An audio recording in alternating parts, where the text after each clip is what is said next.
Good morning students. Class 9 Unit 2 Real Numbersல இப்போ பார்க்க போகிற டாபிக் வந்து நம்ம சர்ட்ஸ் பார்த்துட்ருக்கோம். ஆல்ரெடி சர்ட்ஸோட டெஃபனிஷன் பார்த்துட்டோம். என்னது definition? Irrational root of the rational number தான் சர்ட்ஸ்ன்னு பார்த்துருக்கோம். ஓகேவா? ஸோ அதோடைய கிளாசிஃபிகேஷன் ஆஃப் சர்ட்ஸ் பார்க்க போகிறோம். ஸோ சர்ட்னா என்ன சொல்லியிருக்கேன்? Irrational root of rational number. So இது ஒரு சர்ட் தானப்பா. இதோடைய ஆர்டர் என்ன வரும்? நமக்கு 3 தானே ஆர்டர் வரும். இந்த இண்டெக்ஸ் தானே இப்போ ரூட் இண்டெக்ஸ் தானே நமக்கு வந்து ஆர்டராக வரும். அப்போ பார்த்தீங்க அப்படின்னா ஆர்டர் வந்து நமக்கு 3. ஸோ இதில் கிளாசிஃபிகேஷன் ஆஃப் சர்ட்ஸ் பார்க்க போகிறோம். என்ன ஃபஸ்ட்டு வந்து பாருங்கள், surds of the same order, simplest form of the surd, pure and mixed surds, simple and compound surds, binomial surds. So 5 types இருக்குது. ஸோ ஒன் பை ஒன்னாக பார்க்கலாம். ஃபஸ்ட் ஒன் பாருங்கள், surds of the same order. Surds of the same order are surds for which the index of the root 2 extracted is same அப்படின்னு கொடுத்துருக்காங்க. They are also called equiradical surd அப்படின்னு சொல்லியிருக்காங்க. என்ன சொல்கிறாங்கன்னா, ஒரு சர்டுக்கு இப்போ நிறையா சர்டு இருக்குன்னா அதுக்குடைய ஆர்டர் வந்து சேம் ஆர்டராக இருந்துச்சு அப்படின்னா அதை வந்து ஈக்யூராடிக்கல் சர்டு அப்படின்னு சொல்கிறாங்க. ஓகேவா? இப்போ எக்ஸாம்பிள் பார்த்திங்கன்னா உங்களுக்கு புரியும். இப்போ root x a power 3/2 square root of m. இப்போ இதிலெல்லாம் ஆர்டர் பாருங்கள். இங்கே நமக்கு ஆப்வியஸாக இந்த ரூட்டில் எதுவுமே போடலைன்னா இங்கே என்ன இருக்குன்னு அர்த்தம்? 2 இருக்கிறதா அர்த்தம். அண்டு இதை எப்படி எழுதுவீங்க? இது இண்டெக்ஸ் ஃபார்மில் கொடுத்துருக்காங்க. அப்போ ஏ பவர் 1/2 எப்படி எழுதுவீங்க? இந்த ஏ பவர் 3/2ன்றத ஏ பவர் 3/2ன்றது எப்படி எழுதுவீங்க?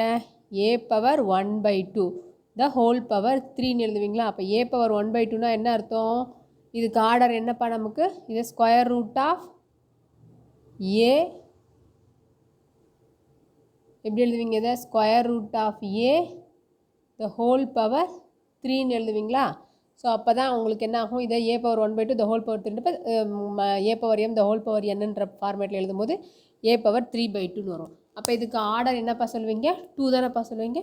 ஸோ அப்போ root x a power 3/2 and square root of m இதுக்கெல்லாம் ஆர்டர் நமக்கு என்னப்பா வந்திருக்கு? 2 தான் வந்திருக்கு. ஓகேவா? அப்போ இது என்ன சொல்லலாம்? செகண்ட் ஆர்டர் சர்டு அப்படின்னு சொல்லலாம். ஓகேவா? இதுக்கு செகண்ட் ஆர்டர் அப்படின்றப்ப ஆர்டர் 2ஆக வந்துச்சு அப்படின்னா நம்ம அது என்னன்னு சொல்லலாம்? குவாட்ரட்டிக் சர்டு அப்படின்னு சொல்லலாம். ஓகேவா? நெக்ஸ்ட்டு பாருங்கள், cube root of 5 cube root of x minus 2 a b the whole power 1/3 இதெல்லாம் பார்த்தீங்க அப்படின்னா உங்களுக்கு ஆர்டர் என்ன வந்திருக்கு? 3 வந்திருக்கு. ஸோ இப்போ இது என்ன சொல்லலாம்? தேர்ட் ஆர்டர் சர்ட்ஸ் அப்படின்னு சொல்லலாம். தேர்ட் ஆர்டர் அதாவது ஆர்டர் 3ஆக வந்திருக்கிறதுனால இது என்னன்னு சொல்லலாம்? கியூபிக் அப்படின்னு சொல்லலாம். கியூபிக் சர்ட்ஸும் சொல்லலாம். ஓகேவா? நெக்ஸ்ட்டு பாருங்கள், இப்போ square root of 3 and cube root of 10 fourth root of 6 eighth power of 2/5 இதுக்கெல்லாம் பார்த்தீங்க அப்படின்னா ஆர்டர் இங்கே என்ன பாருங்கள்? ஃபஸ்ட் ஒன்றுக்கு ஆர்டர் 2, செகண்ட் ஒன்றுக்கு ஆர்டர் 3, தேர்ட் ஒன்றுக்கு ஆர்டர் 4, ஃபோர்த் ஒன்றுக்கு ஆர்டர் 1/5 அதாவது ஆர்டர் 5. ஓகேவா? ஸோ அப்போ பார்த்தீங்கன்னா ஒவ்வொரு சர்டுக்குமே நமக்கு எப்படி இருக்குது? ஆர்டர்ஸு டிஃப்ரெண்ட்டாக இருக்குது. ஸோ இதெல்லாம் என்னது?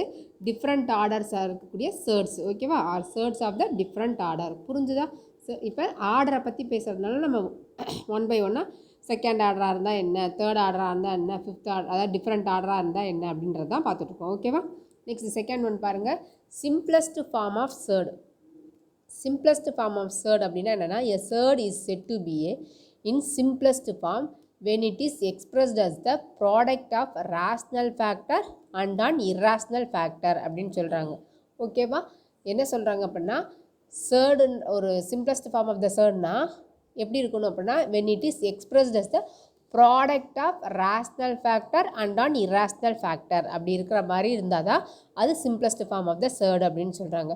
அதோடைய சர்ட்ஸ் வந்து அதோடைய எப்படி இருக்கணும் அப்படின்னு பார்த்தீங்க அப்படின்னா, the smallest possible index of the radical sign. smallest possible index of the radical sign. radical signல எப்படி இருக்கணுமா? smallest possible index இருக்கணும் அப்படின்னு சொல்கிறாங்க. நெக்ஸ்ட்டு பார்த்தீங்கன்னா, no fraction under the radical sign. radical signல நமக்கு fraction இருக்கக்கூடாது அப்படின்னு சொல்கிறாங்க. அடுத்து no factor is of the form a power n. a power nன்ற இதில் வந்து நமக்கு வந்து ஃபேக்டர் இருக்கக்கூடாது. Where a is a positive integer and index n. ஓகேவா? இப்போ உங்களுக்கு எக்ஸாம்பிள் பார்த்தா புரியும். இப்போ ரூட் 8ன்னு இருக்குது. இந்த ரூட் 8 எப்படி எழுதலாம்? நீங்கள் 2 × 2 × 2ன்னு எழுதலாமாப்பா? ஸோ இப்போ இந்த ஸ்கொயர் ரூட்டில் 2 டைம்ஸ் இருந்துச்சுன்னா டேக்கிங் அவுட் ஆஃப் 1 டைம். அப்போ 2√2ன்னு எழுதுவீங்களா? அப்போ பாருங்கள், ஃபஸ்ட் ஒன்று வந்து ப்ராடக்ட் ஆஃப் த ரேஷ்னல் ஃபேக்டர்னு சொல்கிறாங்களா? அப்போ இது rational number and an irrational factor. Irrational ஃபேக்டர்னா இது, ஓகேவா? அப்போ product of rational and irrational ஃபேக்டராக இருக்காப்பா. ஸோ அதுதான் வந்து simplest form of the surd. Okay, next third one, second one பாருங்கள். Cube root of 192. இந்த கியூப் ரூட் ஆஃப் 192 நான் இங்கே போட்டிருக்கேன். இப்போ பார்த்தீங்க அப்படின்னா ஃபோர்த்து டேபிளில் போட்டிருக்கேன். இப்போ பார்த்தீங்கன்னா 4 இது பண்ணும்போது இங்கே நமக்கு எத்தனை கிடைக்குது? 3 4 1 3 கிடைக்குதாப்பா. ஸோ அப்போ கியூப் ரூட் ஆஃப் 4 × 4 × 4 × 3ன்னு வரும். இந்த கியூப் ரூட்டில் என் நம்பர் கரிங் 3 டைம்ஸ்னால் டேக்கிங் அவுட் ஆஃப் 1 டைம். அப்போ 4ன்றது நமக்கு 3 டைம்ஸ் இருக்கிறதுனால நான் 4 வெளியில் எடுத்துடுறேன், ஓகேவா? அடுத்து என்ன இருக்குது? கியூப் ரூட் ஆஃப் உள்ள இன்சைடு ரேடிக்கல் என்னப்பா இருக்குது? 3ன்னு இருக்குது. அப்போ 4 × கியூப் ரூட் ஆஃப் 3, ஓகேவா?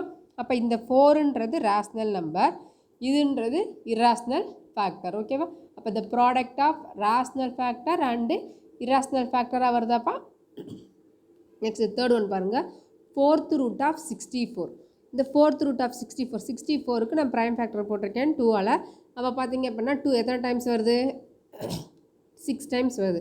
அப்போ 4th ரூட் ஆஃப் 2 × 2 × 2 × 2 × 2 × 2. அப்போ இந்த 4th ரூட்டுன்றப்ப n number occurring 4 times taking out of 1 time இன்னும் 4th ரூட், ஓகேவா? அப்போ 4th ரூட்டில் 2லேருந்து ஒரு 2 வெளியில் எடுத்துருவோம். பேலன்ஸ் என்ன இருக்கும்? இங்கே ஒரு 2 இங்கே ஒரு 2. அப்போ 4th ரூட் ஆஃப் 2 × 2 2 × 2ன்னு வரும். அப்போ 2 × 4th ரூட் ஆஃப் 2 × 2 4ன்னு வருமாப்பா. ஸோ அப்போ பாருங்கள் எப்படி இருக்குது உங்களுக்கு? Product of rational and irrational ஃபேக்டராக தானேப்பா இருக்குது. புரிஞ்சுதா? ஸோ கொடுத்துருக்கக்கூடிய அந்த ரேடிக்கண்ட்டை எவ்வளோக்கு எவ்வளோ நம்ம ரெடியூஸ் பண்ணி எழுத முடியுமோ, அதாவது இந்த ஃபார்மேட்டில் product of rational and irrational ஃபேக்டராக எழுத முடிஞ்சுன்னா அதுதான் வந்து simplest form of the surd அப்படின்னு சொல்கிறாங்க, ஓகேவா?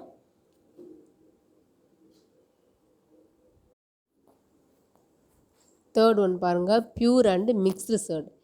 பியூர் அண்ட் மிக்ஸ்டு சேர்ட்னா என்னென்னு பார்க்கலாம். The surd is called a pure surd if its coefficient in its simplest form is 1 அப்படின்னு சொல்கிறாங்க. ஸோ ப்ரீவியஸில் நம்ம என்ன பார்த்தோம்? Simplest form of the surd பார்த்தோம். அந்த simplest form of the சேர்டுக்கு coefficient என்னவா இருக்கணும்னா 1 இருக்கணும். அந்த மாதிரி 1 இருந்துச்சு அப்படின்னா அது வந்து பியூர் சேர்டு அப்படின்னு சொல்கிறாங்க, ஓகேவா? ஸோ இப்போ என்ன சொல்கிறாங்க? Coefficient in its simplest form is 1 அப்படின்னு சொல்கிறாங்க. இப்போ பாருங்கள், எக்ஸாம்பிள் பாருங்கள். ஸ்கொயர் ரூட் ஆஃப், ஸோ இப்போ எக்ஸாம்பிள் பாருங்கள். Square root of 3, cube root of 6, 4th root of 7, 5th root of 12. So இப்போ இங்கே பார்த்தீங்கன்னா இதோட கோஎஃபிஷியன்ட் இது எல்லாமே பார்த்தீங்க அப்படின்னா சிம்பிளஸ்ட் ஃபார்மாக இருக்கா இல்லையாப்பா? ஸோ இப்போ இந்த சிம்பிளஸ்ட் ஃபார்ம்னால் இதுக்கு முன்னாடி என்ன வரும் உங்களுக்கு? கோஎஃபிஷியன்ட்டு 1 தானேப்பா இருக்குது.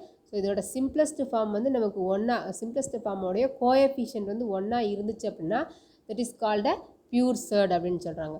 மிக்ஸ்டு சேர்ட் அப்படின்னா a surd is called a mixed surd if its coefficient in its simplest form is other than 1. 1 இல்லாமல் மற்ற எந்த நம்பர் வேணாலும் இருக்கலாம் அப்படின்னு சொல்கிறாங்க.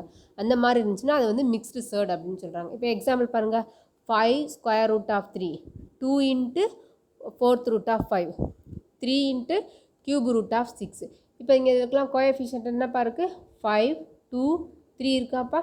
ஸோ அதர் தென் 1 இருக்குது. அப்போ சிம்பிளஸ்ட் ஃபார்மாக இருக்கக்கூடிய சேர்டோடைய கோஎஃபிஷியன்ட் வந்து மோர் தென் 1, அதாவது 1 விட 1 இல்லாமல் வேறு நம்பர்ஸ் இருந்துச்சு அப்படின்னா அது வந்து மிக்ஸ்டு சேர்டுன்னு சொல்லுவோம். கோஎஃபிஷியன்ட் 1 இருந்துச்சு அப்படின்னா அது வந்து பியூர் சேர்டு அப்படின்னு சொல்கிறோம், ஓகேவாப்பா? நெக்ஸ்ட் 4th ஒன் பாருங்கள். Simple and compound surd. Simple and compound சேர்டுனா என்ன சொல்கிறாங்க பாருங்கள். ஃபஸ்ட்டு சிம்பிள் சேர்டு பார்ப்போம். A surd with a single term is said to be a simple surd. ஒரு என்ன சொல்கிறாங்க அப்படின்னா single term of the surd தான் வந்து சிம்பிள் சேர்டு தான் வந்து நமக்கு வந்து சிம்பிள் சேர்டுன்னு சொல்கிறாங்க. அதாவது single term of the surd தான் வந்து என்னது சிம்பிள் சேர்டு அப்படின்னு சொல்கிறாங்க. அப்போ பார்த்தீங்க அப்படின்னா square root of 3, square root of 2, 2 × root 5, ஓகேவா? ஸோ இப்போ இதில் பார்த்தீங்க அப்படின்னா சிங்கிள் டேர்மாக தான் இருக்குது. ஸோ இது வந்து என்னென்னு சொல்கிறாங்க? சிம்பிள் சேர்டு அப்படின்னு சொல்கிறாங்க, ஓகேவா? நெக்ஸ்ட்டு காம்பவுண்ட் சேர்டு பாருங்கள். காம்பவுண்ட் சேர்டுனா என்னென்னா the algebraic sum of the 2 or more surd is called a compound surd. என்ன சொல்கிறாங்க? algebraic sum of 2 or more surds is called compound surd. அப்போ சம்முன்னு சொல்கிறாங்க, algebraic sum of the 2 or more. அப்போ surds எல்லாம் add பண்ணிங்க அப்படின்னா உங்களுக்கு அது வந்து காம்பவுண்ட் சேர்டு அப்படின்னு சொல்கிறாங்க. எக்ஸாம்பிள் பாருங்கள், square root of 5 plus 3 into root 2, square root of 3 minus 2 root of 7, square root of 5 minus 7 root 2 plus 6 root of 3 அப்படின்னு சொல்கிறாங்க. இப்போ பார்த்தீங்கன்னா இதில் ரெண்டுத்துலேயும் பார்த்தீங்க அப்படின்னா 2 சேர்ட்ஸ் இருக்கப்பா, சம் ஆஃப் 2 சேர்ட்ஸ். இங்கே பார்த்தீங்க அப்படின்னா இங்கே டிஃப்ரென்ஸ் பார்த்தீங்க, இங்கே பார்த்தீங்கன்னா 3 சேர்ட்ஸ் இருக்குது. ஓகேவா? ஸோ இந்த மாதிரி நம்ம ஒரு algebraic sum of 2 or more surds is called a compound surd அப்படின்னு சொல்கிறாங்க. ஓகேவா?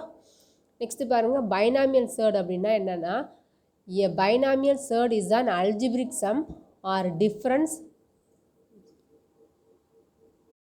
Binomial surd na, a binomial surd is an algebraic sum or difference of two terms, both of which could be surds or one could be a rational number and another is a surd அப்படின்னு கொடுத்துருக்காங்க.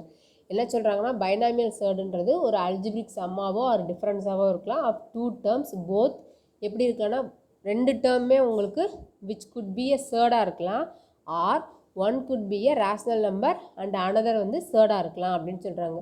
இப்போ some of த அல்ஜிப்ரிக்ன்றப்ப நமக்கு என்ன ஆகும் அப்படின்னா, ரெண்டு term குறைஞ்சது வந்து ரெண்டு டேர்மாவது இருக்கும்லப்பா. பைனாமியல்ன்றப்ப ரெண்டு தான் வரணும். ஓகேவா? ஸோ அப்போ பார்த்தீங்க அப்படின்னா 1/2 மைனஸ் ஸ்கொயர் ரூட் ஆஃப் 9.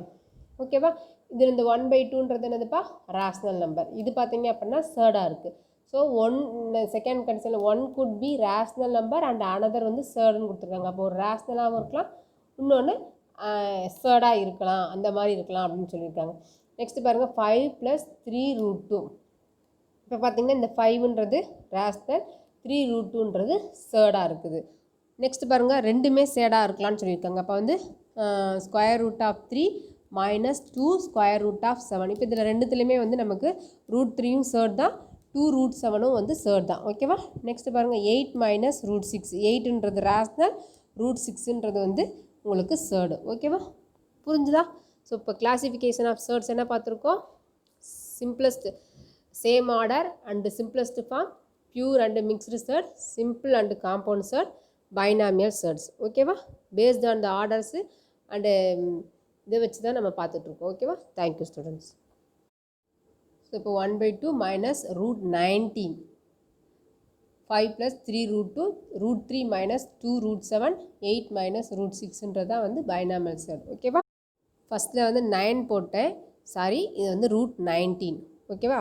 அப்போ தான் நமக்கு வந்து 9 போட்டோம்னா அது வந்து உங்களுக்கு ரேஷ்னல் நம்பராக கிடச்சிரும். ஓகேவா? பை மிஸ்டேக் 9 போட்டேன் 19க்கு பதிலாக. So 1/2 minus root 19. ஓகேவா ஸ்டூடெண்ட்ஸ்? தேங்க்யூ.